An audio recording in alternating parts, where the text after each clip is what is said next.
NDA versus India की पहली जंग, उपचुनाव में दिखेगा किसका रंग।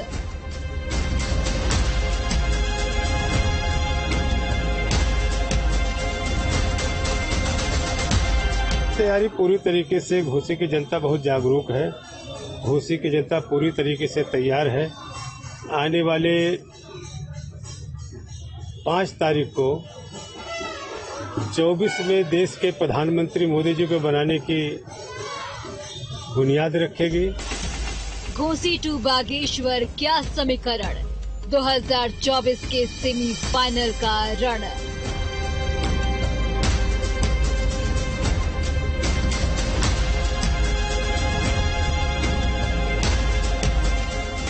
घोसी में दारा, बागेश्वर में दाल, जनता करेगी किस पर विश्वास।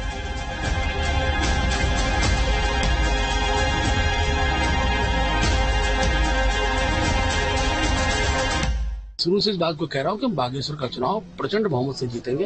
पहले भी कांग्रेस जमानत जब्त हुई, आगे भी कांग्रेस जमानत जब्त होगी। निश्चित तौर पे कांग्रेस का जो कैडर वोट है और बसंत कुमार जी की जो अपनी मेहनत है, वो एक नया बागेश्वर का इतिहास लिखने का काम करेगी, ऐसा मेरा मानना है।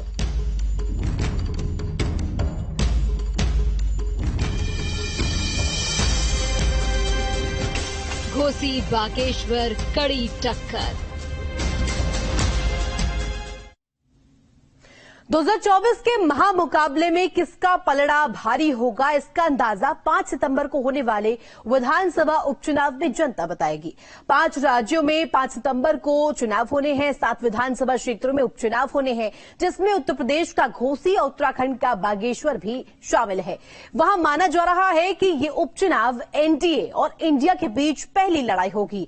चुनावी रण में दमखम दिखाने के लिए दोनों गठबंधन तैयार है। बागेश्वर में धामी का दम दिखेगा या कांग्रेस इतिहास रचेगी। घोसी में दारा सिंह चौहान का दांव चलेगा या फिर एसपी अपनी जीत बरकरार रखेगी, इसका फैसला तो 5 सितंबर को होगा और नतीजे 8 सितंबर को आएंगे।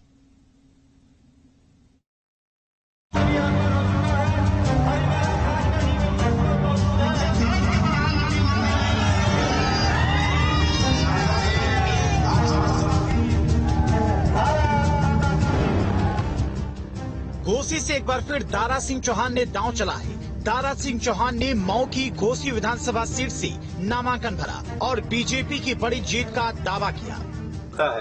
यही 24 की जो बुनियाद है, ये 8 सितंबर को मऊ के जनपद से तैयार होगी और 8 सितंबर का परिणाम भारतीय जनता पक्ष में आने के बाद उसी दिन निर्णय हो जाएगा कि 2024 के आम लोकसभा के चुनाव में उत्तर प्रदेश की 80 की 80 पार्लियामेंट की सीटें भारतीय जनता पार्टी के खाते में जाएंगी। नामांकन के दौरान इंडिया गठबंधन ने अपनी ताकत दिखाई। प्रदेश के डिप्टी सीएम विदेश पाठक, अपना दल के आशीष पटेल, निषाद पार्टी के राष्ट्रीय अध्यक्ष संजय निषाद और एसबीएसपी अध्यक्ष ओम प्रकाश राजभर इस मौके पर मौजूद रहे। उत्तर प्रदेश में घोसी उपचुनाव में विधानसभा भारतीय जनता पार्टी के लोकप्रिय प्रत्याशी आदरणीय दारा सिंह चौहान जी प्रचंड बहुमत के साथ यहाँ जीत रहे हैं। जिस ढंग से जनसभा स्थल पर ऐतिहासिक यहाँ पर भीड़ उपस्थित हुई है, ये आज पूरी तरह से तय हो गया है कि बीजेपी के प्रत्याशी के रूप में दारा सिंह चौहान जी प्रचंड बहुमत से यहाँ चुनाव जीतेंगे। और यहाँ की जो गणित है, चुनावी गणित, देश में माननीय मोदी जी की सरकार और प्रदेश में आदरणीय योगी जी की सरकार, उत्तर प्रदेश में कानून का राज स्थापित हुआ है 2017 से लगातार। और घोसी के लोग चाहते हैं कि चतुर्मुखी विकास हो, गांव गली का विकास हो, लोगों को मुख्य धारा में आने का अवसर मिले। इसलिए घोसी के उपचुनाव में भारतीय जनता पार्टी के प्रत्याशी आदरणीय दारा सिंह जी प्रचंड बहुमत से चुनाव जीतेंगे। घोसी के चुनावी रण में दारा सिंह चौहान का मुकाबला समाजवादी पार्टी के बाहुबली प्रत्याशी सुधाकर सिंह से है। समाजवादी पार्टी के सामने इस घोसी सीट को बचाने की बड़ी चुनौती है। अखिलेश यादव के पीडीए यानी कि पिछड़ा, दलित और अल्पसंख्यक के नारी की भी परीक्षा होगी। दरअसल 4,20,000 मतदाताओं वाली घोसी सीट पर मुस्लिम वोटर करीब 60,000 है, दलित वोटर 62,300 है। इस जातीय समीकरण की वजह से समाजवादी पार्टी जीत की उम्मीद तो कर रही होगी, लेकिन दारा सिंह चौहान की पूर्वांचल में पिछड़ी जात में आने वाली लोनिया चौहान बिरादरी में अच्छी पकड़ है, जिनकी संख्या करीब 36,000 है। लगता है आदरणीय मोदी जी, आदरणीय योगी जी के नेतृत्व में इस घोसी उपचुनाव में भी भारी बहुमत से भारतीय जनता पार्टी जीतने जा रही। ये कहना कि राजभर जो भी आता है उसकी अपनी एक शक्ति होती है, जो भी सहयोग में जुड़ता है उसके सहयोग से फायदा होता है। मुझे लगता है जो भी लोग हमारे साथ हैं और जो एनडीए के घटक दल हैं, सभी के सहयोग से भारतीय जनता पार्टी घोसी उपचुनाव जीतने जा रही है। कि समाजवादी पार्टी विचारधारा वाली पार्टी है। समाजवादी पार्टी में जो भी नेता कार्यकर्ता हैं वो विचारधारा के लिए जीते हैं, विचारधारा के लिए मरते हैं। घोसी उपचुनाव में समाजवादी पार्टी बड़ी जीत दर्ज करेगी और जो दगाबाज लोग समाजवादी पार्टी छोड़ के गए हैं उनको जनता जवाब देने का काम करेगी। बीजेपी ने घोसी में एक तरफ जहां पिछड़ा कार्ड खेला, तो वहीं समाजवादी पार्टी ने इस सीट पर सवर्ण कार्ड खेलकर राजनीतिक मुकाबले को और अधिक रोमांचक बना दिया है। 2023 उपचुनाव में उत्तर प्रदेश की घोसी और उत्तराखंड की बागेश्वर की सीट पर उपचुनाव हो रहा है, लिहाजा इसके मद्देनजर भारतीय जनता पार्टी अपनी तैयारियों में पूरी तरह से जुटी हुई है। इन सीटों पर उम्मीदवारों के नामांकन जारी है। सितंबर में इन सीटों पर चुनाव के लिए वोटिंग होगी और उसके बाद परिणाम भी सामने आएंगे। ऐसे में इन उपचुनावों को 2024 लोकसभा चुनाव से पहले उत्तर प्रदेश और उत्तराखंड में जनता का क्या रुख है, ये भी जानने का प्रयास तमाम राजनीतिक दल कर रहे हैं। अब देखने वाली बात ये होगी कि इन राजनीतिक दलों की गणित, गुणा और भाग कितना कारगर उनके दल के लिए साबित होता है। वीडियो जर्नलिस्ट सैफुल्लाह हसन के साथ शुभम पांडे, न्यूज स्टेट, लखनऊ। वही घोसी के बाद अब बात करते हैं बागेश्वर उपचुनाव की। यहां भी 5 सितंबर को वोटिंग होनी है और इस सीट पर बीजेपी और कांग्रेस के बीच कड़ा मुकाबला हो सकता है। हालांकि पिछले 4 बार से बीजेपी यहां हारी नहीं है और बीजेपी ने यहां अपना उम्मीदवार पार्वती दास को बनाया है, जो कि पूर्व विधायक चंदन राम दास की पत्नी है।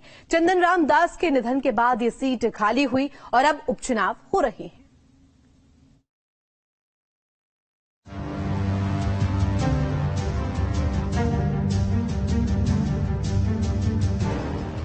एनडीए वर्सेस इंडिया की दूसरी लड़ाई बागेश्वर विधानसभा सीट पर होगी। 5 सितंबर को होने वाले उपचुनाव के लिए बीजेपी प्रत्याशी पार्वती दास ने नामांकन भरा और जीत का दम भी।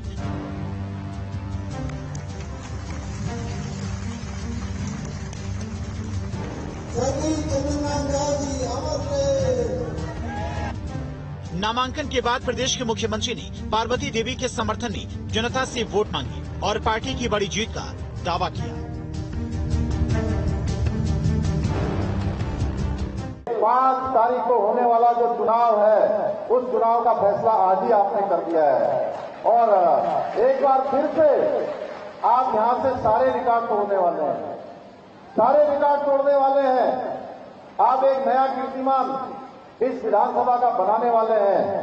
आप सच्ची श्रद्धांजलि स्वर्गीय चंदन राम दास जी को देंगे और पार्वती जी को आप देख रहे होंगे कि वो बोलते बोलते इतनी भावुक हो गई, इतनी भावुक हो गई कि वो अपनी बात भी पूरी नहीं कर पा रही। भाइयों बहनों, एक पीड़ा अपने पति को खोने की, जीवन साथी को जाने की, उनके तमाम सपने जो रुक गए, रास्ते रुक गए, उन सबको आगे बढ़ाने की जिम्मेदारी अपनी उनके कंधों पर आ गई।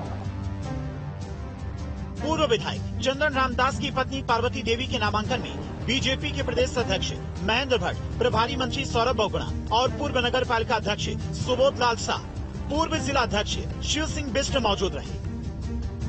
पार्वती देवी दास ने यहां पर अपना नामांकन कराया है। इस दौरान यहां भाजपा के प्रदेश अध्यक्ष महेंद्र भट्ट एवं भाजपा के ही कैबिनेट मंत्री उत्तराखंड सरकार में और जिला प्रभारी मंत्री सौरभ बहुगुणा भी यहाँ मौजूद रहे। तमाम भाजपा के पदाधिकारी यहाँ मौजूद रहे और काफी भावुक पल था। इस दौरान उनके आंसू छलके। जो स्वर्गीय कैबिनेट मंत्री चंदन रामदास जी की जो पत्नी, उनको टिकट मिला, भाजपा से अधिकृत प्रत्याशी उन्हें बनाया गया है और काफी भावुक पल यहाँ पर देखने को मिला। हालांकि हमने उनसे बाइट ली, बाइट में वो काफी भावुक दिखी और रोते हुए दिखाई दी और इस तरीके से चुनाव में उतरी हुई है और काफी दमखम के साथ भाजपा यहाँ इस चुनाव को जीतना जा रही है। पिछले पार्वती दास का राजनीति से कोई नाता नहीं रहा है। पार्वती दास एक हाउसवाइफ है और पति चंदन रामदास के निधन के बाद पहली बार राजनीति में कदम रख रही हैं। बागेश्वर के चुनावी रण में बीजेपी की पार्वती दास का मुकाबला कांग्रेस के बसंत कुमार से होगा। बसंत आम आदमी पार्टी छोड़कर कांग्रेस में शामिल हुए हैं। कांग्रेस के सामने उपचुनाव के इतिहास को बदलने की चुनौती है। दरअसल उत्तराखंड में अब तक 14 बार विधानसभा उपचुनाव हो चुके हैं, जिनमें से 13 बार सत्ता पक्ष को विजय मिली है। सिर्फ एक बार प्रदेश में उत्तराखंड क्रांति दल को जीत मिली थी। उस समय प्रदेश में कांग्रेस की सरकार थी। भाजपा से टक्कर कितना मानते हैं का जहां सवाल है, इस टाइम भाजपा जिस तरीके के काम कर रही है, जितना अत्याचार समाज के साथ उन्होंने किया है, और माननीय स्वर्गीय मंत्री चंदन राम दास जी के द्वारा जो काम किए गए हैं, वो बहुत रिसेंटली हमारे सामने आया है कि उन्होंने दूसरे के जो जनता के बच्चों के रोजगार को छीनकर अपनी बेटी को गलत तरीके से रोजगार दिया, ऐसा सुनने में आया। तो मैं नहीं समझता कि कोई टक्कर उनके साथ हमारी है।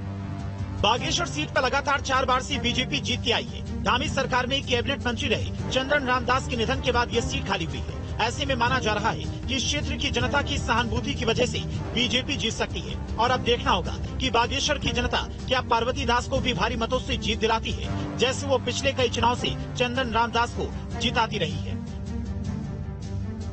बागेश्वर से हिमांशु के साथ टीम न्यूज स्टेट।